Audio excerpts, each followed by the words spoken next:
उद्योगपती गौतम अदानींनी घेतली मुख्यमंत्री देवेंद्र फडणवीसांची भेट। सागर निवासस्थानी झालेल्या भेटीत अदानींकडून फडणवीसांचं अभिनंदन।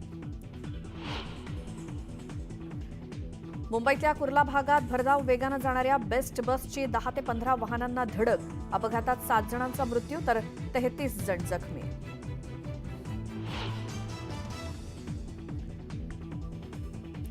बेस्ट बस अपघाताला जबाबदार चालकाला पोलिसांनी केली अटक। आरोपी बस चालक संजय मोरेचा फोटो न्यूज 18 लोकमतच्या हाती।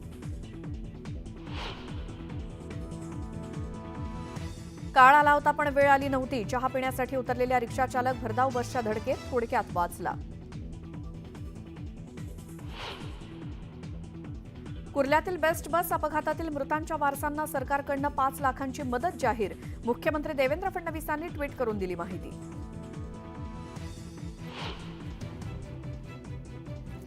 राज्यामध्ये ठिकठिकाणी हिंदू जनजागरण समितीचा आक्रोश मोर्चा। बांगलादेशात हिंदूंवरती सातत्यानं होत असलेल्या अत्याचाराचा निषेध।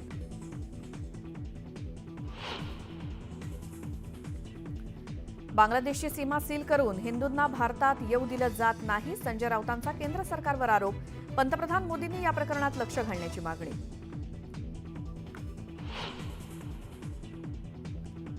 सतीश वाघ यांचे मारेकरी अद्यापही मोकाटच। गुन्हेगारांवरती कारवाई होईल ही अपेक्षा। आमदार योगेश टिळेकर यांचं वक्तव्य।